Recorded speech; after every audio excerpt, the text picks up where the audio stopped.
হরে কৃষ্ণ। পবিত্র বৈশাখ মাসে মা তুলসীর শ্রীচরণে আমরা প্রত্যেকেই জলদান করে থাকি। আমরা এই পবিত্র দিনে পয়লা বৈশাখের দিন থেকে শুরু করে পুরো বৈশাখ মাস জুড়ে মা তুলসীর শ্রীচরণে জল অর্পণ করে সহজেই সকল অশুভ শক্তিকে দূর করি। এই পবিত্র তুলসী জলদান মাহাত্ম্য আমরা এই ভিডিওর মধ্য দিয়ে জেনে নেব যে কোন বিশেষ ভাবে যে কেন আমাদেরকে পবিত্র বৈশাখ মাসে তুলসীর শ্রীচরণে জল দান করতে হয়, এর মাহাত্ম্য কি, কিভাবে আমরা মা তুলসীকে সন্তুষ্ট করতে পারবো, এই জল দান করার সময় কোন মন্ত্র জপ করব এবং কিভাবে এই জল দান করব, জল দান করার সময় কোন কোন নিয়মগুলো আমাদেরকে মেনে চলতে হবে। এছাড়া পবিত্র বৈশাখ মাসে তুলসী তলায় কোন বিশেষ জিনিস আমরা ভুলেও রাখবো না এবং কোন বিশেষ জিনিস আমরা রেখে তার পূজা করব, কিভাবে তার সেবা দেব, চলুন আমরা প্রত্যেকেই এই বিষয়গুলো জেনে নিই। সকল ভক্তমতে মায়েরা, পবিত্র পয়লা বৈশাখের দিন থেকে শুরু করে পুরো বৈশাখ মাস জুড়ে আপনারা কিন্তু অতি অবশ্যই তুলসী গাছের গোড়ায় জল নিবেদন করবেন।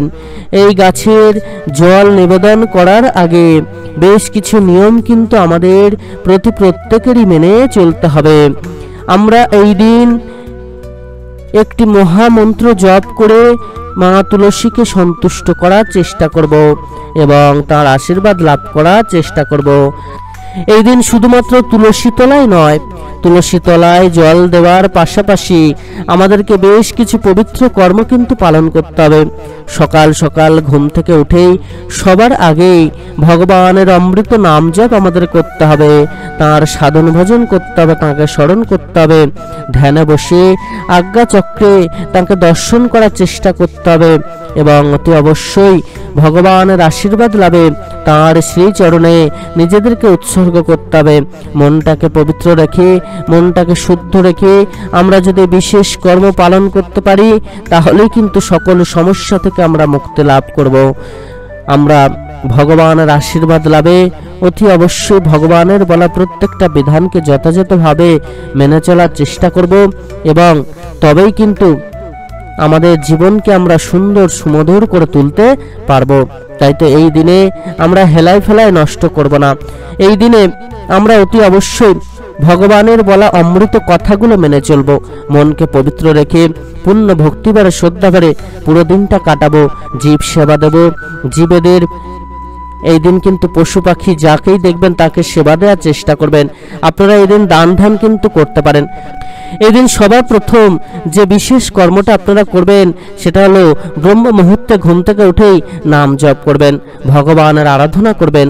ভগবানের নাম জপ করার পর আপনারা ভালো করে গঙ্গা স্নান করবেন বা বাড়িতে আপনারা স্নান সেরে শুদ্ধ বসন পরিধান করে ভগবানের শ্রীচরণে ফুল অর্পণ করবেন, তুলসী পত্র অর্পণ করবেন, তারপর নিজেকে অর্পণ করবেন। অর্থাৎ আপনার মন, আপনার দেহ, আপনার ভক্তি শ্রদ্ধা সমস্ত কিছু তার শ্রীচরণে অর্পণ করবেন। পূর্ণ ভক্তিবারে শ্রদ্ধাভরে তাকে ডাকতে থাকবেন, দেখবেন জীবনটা কত সুন্দর সুমধুর হয়ে ওঠে। এই দিন অতি অবশ্যই স্নান করার পর তার সেবা দেওয়ার পর সকাল সকাল কিন্তু মায়েরা স্নান করে শুদ্ধ বস্ত্র পরিধান করে তার সেবা দেবেন, ভোগ নিবেদন করবেন। তারপর আপনারা অতি অবশ্যই দান ধ্যান করতে কিন্তু ভুলবেন না। এই দিন আরও একটি বিশেষ কর্ম করবেন, সেটি হলো ঘরকে কিন্তু ভালো করে পরিষ্কার পরিচ্ছন্ন করবেন। বাড়িতে যদি কোনো ভাঙা আসবাবপত্র বা ছেঁড়া জিনিসপত্র থাকে সেগুলোকে বাইরে বার করে দেবেন, বাড়িকে পরিষ্কার পরিচ্ছন্ন রাখবেন, শুদ্ধ রাখবেন। গঙ্গা জলে ছিটা দিয়ে ঘরকে কিন্তু শুদ্ধ করবেন। এই দিন আরও একটি বিশেষ কর্ম করতে হবে, সেটা হলো পশু পাখিদের সেবা দেবেন। পশু পাখিদের সেবার মাধ্যমে আপনার ভবিষ্যৎকে কিন্তু আপনারা উজ্জ্বল করবেন, ভবিষ্যৎকে আরো সুন্দর সুমধুর করে তুলবেন। তাই পশু পাখিদের অতি অবশ্যই সেবা দেওয়ার চেষ্টা করবেন। পবিত্র পয়লা বৈশাখের দিন আমরা কিন্তু অতি অবশ্যই সকল প্রকার অপকর্ম থেকে দূরে থাকবো, অসৎ পথ থেকে দূরে থাকবো, মনকে পবিত্র রাখবো, পবিত্র কর্ম করবো এবং পবিত্র জিনিস চোখে দর্শন করবো, এটা কিন্তু মেনে চলতেই হবে। এছাড়া এই দিনে কিন্তু তুলসী গাছের গোড়ায় জল ঢালতেই হবে। পবিত্র পয়লা বৈশাখে তুলসী তলায় রোজ আমাদের জল দিতে হবে। সন্ধ্যাবেলায় সন্ধ্যা প্রদীপ দেখাবেন এবং ধূপ ধুনো দেবেন। এই তুলসী তলায় জল ঢালার আগে বিশেষ কিছু নিয়ম কিন্তু আমাদের প্রত্যেকেরই পালন করতে হবে।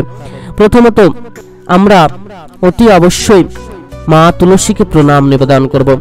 শুদ্ধ বসন পরিধান করে তার শ্রীচরণে কিন্তু প্রণাম নিবেদন করব। শুদ্ধ বসন পবিত্র মন নিয়ে আমরা কিন্তু তাকে প্রণাম জানাবো।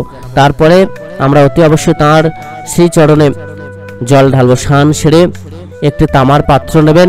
তামার পাত্রে আপনারা কিন্তু জল নেবেন, 3টি তুলসী পত্র দেবেন এবং একটি ফুল দেবেন। যে কোনো ফুল আপনারা ওই জলে দেবেন, দিয়ে আপনারা তুলসী গাছের গোড়ায় সেই জলটা কিন্তু অর্পণ করবেন। এতে করে মহা ফল কিন্তু লাভ করতে পারবেন। এই তুলসী গাছে জল অর্পণ করার সময় আপনারা কিন্তু 3বার এই মহামন্ত্র জপ করবেন। ওং গোবিন্দ বল্লভাং দেবীং ভক্ত চৈতন্য কারিণীম সাপয়ামি জগদ্ধাত্রীং কৃষ্ণ ভক্তি প্রদায়িনীম শ্রী গোবিন্দে প্রিয়তমা জগজ্জননী সকল ভক্তবৃন্দে চেতনা প্রদায়িনী এবং শ্রীকৃষ্ণকে ভক্তি প্রদায়িনী শ্রীমতী তুলসী দেবী, আপনাকে আমি শান সেবা নিবেদন করছি। এই মহামন্ত্র 3বার জপ করবেন। তারপরে কিন্তু আপনারা তুলসী তলায় ধূপ দেখাবেন, প্রদীপ দেখাবেন এবং তুলসী দেবীকে প্রণাম নিবেদন করবেন। এই মা তুলসীর পূজার সময় আপনারা কিন্তু একটি মহামন্ত্র জপ করবেন। ওম তুলসী রামনায় নমঃ, ওম নমঃ ভগবতে বাসুদেবায়, ওম নমঃ ভগবতে বাসুদেবায়, ওম নমঃ ভগবতে বাসুদেবায়। এই মহামন্ত্র দুটি আপনারা 3বার করে জপ করবেন এবং তুলসী গাছের চারিদিকে প্রদক্ষিণ করবেন। এরপর মা তুলসীকে প্রণাম নিবেদন করে আপনারা কিন্তু সেখান থেকে চলে যাবেন। এই তুলসী গাছের গোড়ায় কিন্তু অতি অবশ্যই শালগ্রাম শিলা রেখে দেবেন। শালগ্রাম শিলাকে গঙ্গা জল দিয়ে ভালো করে শুদ্ধ করে ধুইয়ে দেবেন। তার শ্রীচরণ ফুল নিবেদন করবেন, তুলসী পত্র নিবেদন করবেন, চন্দনের ফোঁটা দেবেন। এই শালগ্রাম শিলাকে স্নান করিয়ে কিন্তু বিশেষ কর্ম করবেন। এছাড়া শালগ্রাম শিলাকে কিন্তু প্রণাম নিবেদন করবেন। এই বিশেষ কর্ম কিন্তু অতি অবশ্যই পালন করবেন।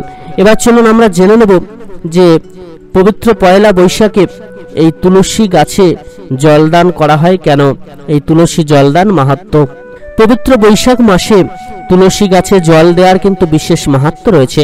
আগামী 15 এপ্রিল থেকে অর্থাৎ পয়লা বৈশাখের দিন থেকে কিন্তু এই বিশেষ নিয়ম আমাদের মেনে চলতে হবে।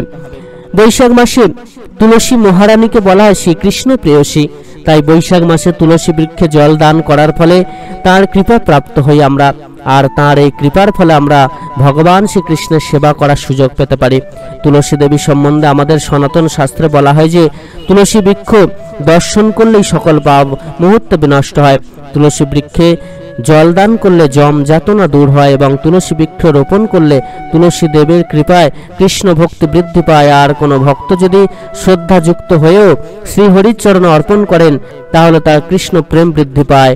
পদ্মপুরাণের সৃষ্টিখণ্ডে বলা হয়েছে যে ব্যক্তি সম্পূর্ণ বৈশাখ মাস অনন্য ভক্তি সহকারে তুলসী দ্বারা ত্রিসন্ধ্যা শ্রীকৃষ্ণের অর্চনা করেন তার আর পুনর্জন্ম হয় না।